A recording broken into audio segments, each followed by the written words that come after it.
It's late summer, August 30th, 1892. Mrs. Anna Minch strolls the deck of her husband's grand ship, the SS Western Reserve. She's enjoying a pleasant family cruise on the Great Lakes with her husband and 2 children. She's grateful to be joined by her sister Mary and niece Bertha.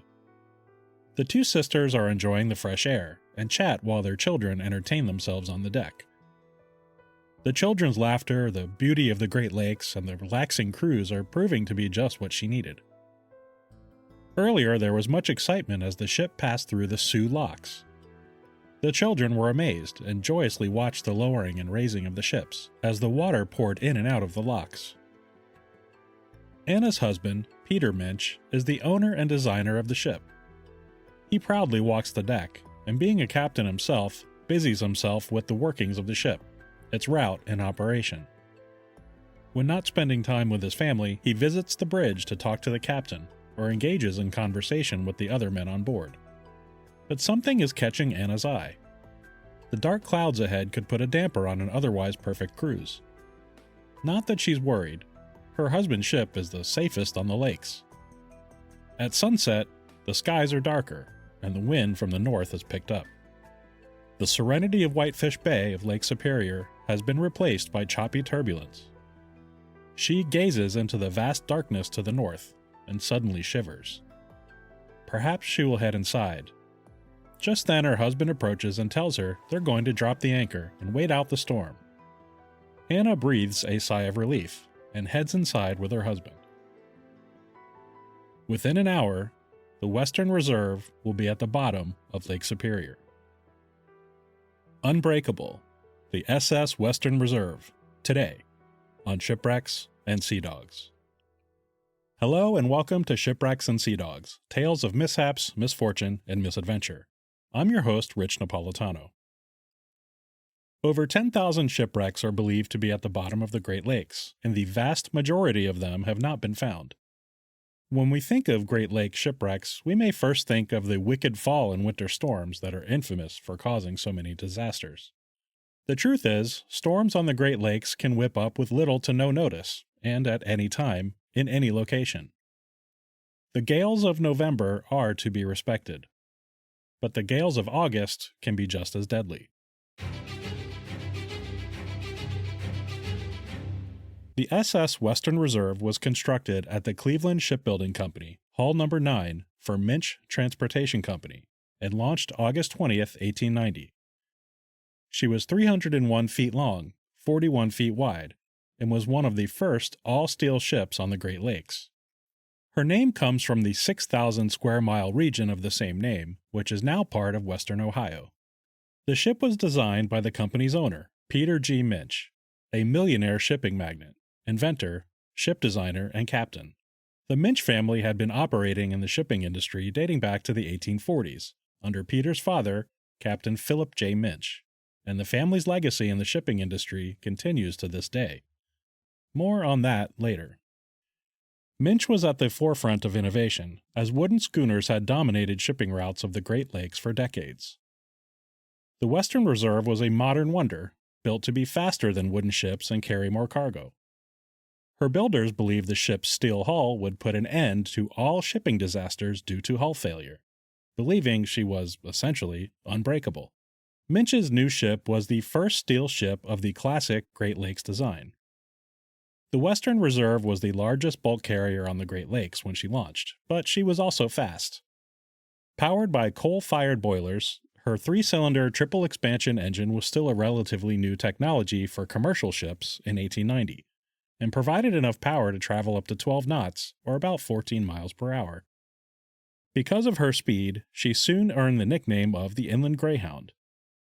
The virtually identical ship, SS W. H. Gilcher, was also built by the Cleveland Shipbuilding Company and launched just 4 months after the Western Reserve. The state-of-the-art ship earned an excellent reputation as both reliable and safe. The Western Reserve traveled between Great Lakes ports carrying bulk cargo such as iron ore and coal.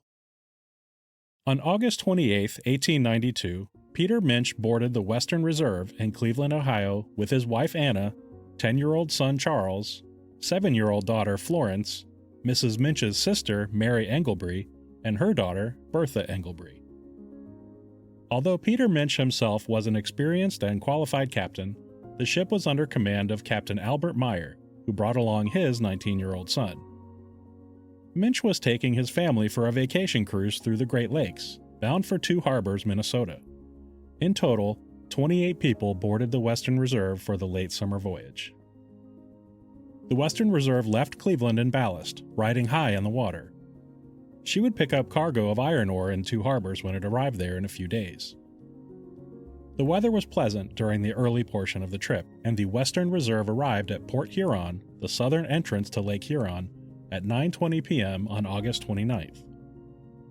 The ship then entered the Soo Locks along with the steamer Peerless at 12:30 p.m. on August 30th and passed from Lake Huron into Lake Superior. After exiting the locks, the weather worsened as the ship passed Iroquois Lighthouse at Whitefish Bay, and the captain thought it best to drop anchor and wait for the weather to improve before venturing out into Lake Superior. The ship weighed anchor a short time later and continued on to the north, but the winds returned and the seas became furious. The Western Reserve was caught in a strong gale. The ship crashed through wave after wave and the lake doled out a heavy punishment. At approximately 9 o'clock p.m., a crack formed in the deck, forward of the boiler house. It was slight at first, but soon widened, signaling to the crew a serious structural failure. The order was given to transfer all on board into the two lifeboats. 17 people were put into the wooden lifeboat, including Peter Minch and his family. The remaining 10, including most of the crew, boarded a metal lifeboat, which immediately was swamped and sank. 2 of the 10 were rescued by the other boat, while the other 8 disappeared into the depths of the lake. Within 10 minutes, the Western Reserve, the pride of Peter G. Minch and a symbol of modern bulk carriers on the Great Lakes, sank to the depths of Lake Superior. The 19 survivors were dangerously packed into the overcrowded remaining lifeboat, while the gale continued to rage. Throughout the night, the boat was jolted and rocked by powerful waves. Leaks formed, and it gradually filled with water, and its occupants frantically bailed the water using anything they could. The boat drifted helplessly in the darkness, and all they could do was hope. For a moment, it appeared their hopes would be answered when a steamship was spotted during the night. Having no flares or rockets, they screamed and waved for over 30 minutes, but failed to gain the attention of anyone on board. The winds shifted and began blowing from the north, causing even more violent seas. At 7 o'clock a.m. of August 31st, the lifeboat was overcome by the surf, just 1 mile from Deer Point, Michigan, spilling everyone on board into the water. Men, women, and children struggled desperately. Their cries for help were brief, as all but one man, wheelsman Harry Stewart, were lost. Stewart, a strong swimmer, swam for 2 hours while battling exhaustion and exposure. Miraculously, he made it to shore, although he was barely conscious. He rested there for about an hour while he gathered his strength. Stewart could hardly walk, and mostly crawled 10 miles through the wilderness to the Deer Park Life-Saving Station. He later attributed his survival to the heavy-knit, close-fitting jacket he was wearing. The bedraggled wheelsman appeared at the station as the only witness to what happened to the Western Reserve. When asked of the fate of the others, he replied, "The cries of the children, the screams of the women, and the moaning of the men were terrible for a few moments, when all became silent." According to Stewart, he was in his bunk when the crack in the ship's deck appeared, and he jumped across the 3-foot-wide crack to reach the lifeboats. As he jumped, he looked down through the opening and saw that only the plates of the bottom of the ship were holding it together. Some were skeptical of Stewart's story, as the ship would have sagged significantly at each end if it were cracked in such a manner, and its rudder chains would have broken. Perhaps Stewart didn't notice the sagging, or maybe he simply didn't mention it. It's even possible he exaggerated details of the crack in the deck. Regardless, it is certain that the Western Reserve sank due to structural failure, and 27 people lost their lives. Stewart told reporters that more may have been saved had the lifeboat been equipped with lights, as surely the steamship would have seen them. Search efforts recovered the bodies of 16 victims along the coast, including 4 members of the Minch family. Captain Peter Minch was identified by his personalized engraved watch. The remains of the Minch family were sent to Cleveland for burial, while the remaining victims were buried locally in the Deer Park area. Wreckage of the Western Reserve was recovered, including 2 lifeboats, wood planks, rope, and the green starboard running light. Valued at $200,000, the Western Reserve was the largest financial loss on the Great Lakes of the 19th century, and its loss created a shockwave across the Great Lakes shipping industry. These all-steel-hulled modern lakers were clearly the way of the future, but now that future was uncertain. Just 2 months later, the virtually identical ship W.H. Gilcher was lost in a gale on Lake Michigan with all 18 hands. There were no survivors to provide any clues as to what had occurred, and the ship has not been found as of March 2025. The cause of the Western Reserve sinking is unknown. However, it was ultimately agreed that it sank due to hogging. This is when a ship sags at both the bow and stern, supported only amidships by a large swell of water. The ship cannot support its weight, and hogs in the middle, with both ends suspended in the air. Ships are not typically built to support their own weight when out of the water, and instead rely on the buoyant force of water to support its weight. When hogging occurs, it creates a tremendous amount of stress on the hull, and can result in cracking or breaking apart completely.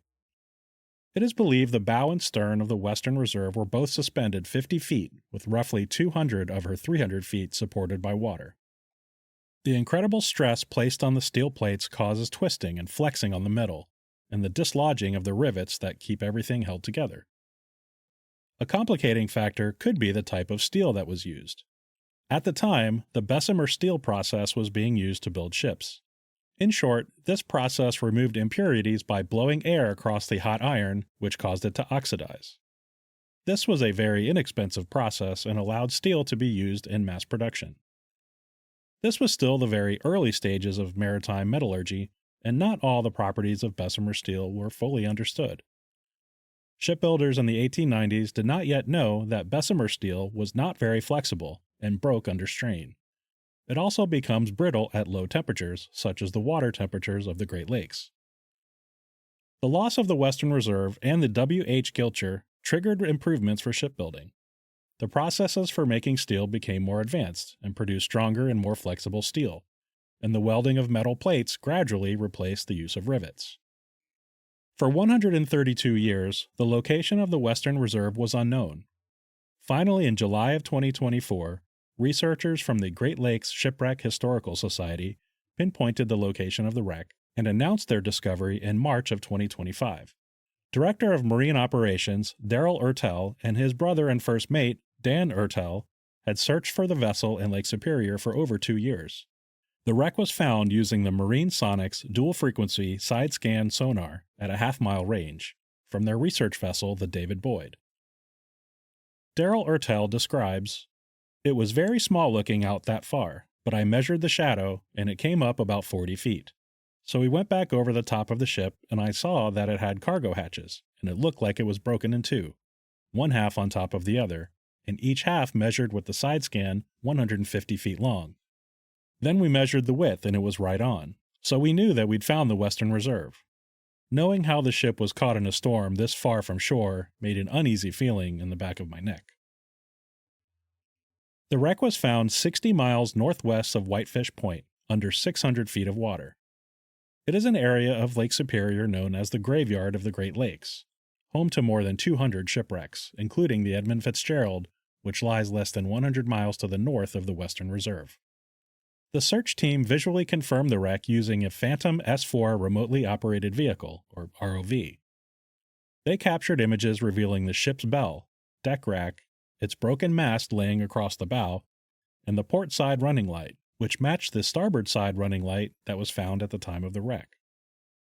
Corey Atkins, the team's communications director, explains, "It was broken almost straight in half. The way it sank, the bow fell right on top of the stern, which is kind of abnormal for shipwrecks. It solves another Great Lakes mystery. It's a piece of history that people don't know about. It's forgotten, but there are still family members out there that when we find these things, it's important to them." Bruce Lynn, executive director of the Great Lakes Shipwreck Historical Society, reflected on the tragedy of the event, saying, "It is hard to imagine that Captain Peter G. Minch would have foreseen any trouble when he invited his wife, 2 young children, and sister-in-law with her daughter aboard the Western Reserve for a summer cruise up the lakes. It just reinforces how dangerous the Great Lakes can be, any time of year. Every shipwreck has its own story, but some are just that much more tragic." There is still much to learn from the wreck, including clues as to what caused the structural failure. The research team at the Great Lakes Shipwreck Historical Society have plans to return to the wreck and collect more images and other data. A little bit of the Western Reserve remains with us today. After being recovered following the wreck, the starboard side running light was given to the oldest child of the Minch family, Philip J. Minch, who was not traveling with the family due to an illness. He had the light wired with electricity and kept it lit every day of his life in memory of his lost family, even naming his home the Starboard Light. Following his death, the light was donated to the Western Reserve Historical Society and placed at the historic home of James A. Garfield, the 20th President of the United States, in Mentor, Ohio. The light is now held by the National Museum of the Great Lakes in Ohio. The lone survivor of the Western Reserve, Harry Stewart, made a full recovery and returned to the lakes as a sailor and then captain. According to Stewart, the Minch family did not treat him very well after his survival, claiming they treated him, quote, shabbily. He died in 1938 at the age of 70. Like the Edmund Fitzgerald, whose namesake was a co-founder of the Milwaukee Brewers, the Western Reserve has a connection to baseball. Sophia Minch was the sister of Peter G. Minch and grew up around the shipping industry. Sophia married Henry George Steinbrenner, and in 1901, her family's shipping business, the Minch Transportation Company, was purchased by Henry Steinbrenner and renamed to the Kinsman Transit Company. Sophia Minch and Henry Steinbrenner are the great-grandparents of longtime New York Yankees owner George M. Steinbrenner III, whose fortune was originally obtained from the shipping business. That's going to do it for the story of the Western Reserve. Thank you so much for listening. For ad-free episodes and bonus content, please join the Officers Club on Patreon at patreon.com/shipwreckspod. For just $5 a month, you'll get access to all episodes, all ad-free, plus at least one bonus episode every month, and you'll be helping me continue to bring you quality maritime history episodes. That's patreon.com/shipwreckspod. Or you can make a one-time donation at buymeacoffee.com/shipwreckspod. Shipwrecks and Sea Dogs is written, edited, and produced by me, Rich Napolitano. Original theme music is by Sean Siegfried, and you can find him at seansiegfried.com. Episodes, transcripts, show notes, social media links, and merchandise are all available at shipwrecksandseadogs.com. Please join me again next time, but until then, don't forget to wear your life jackets.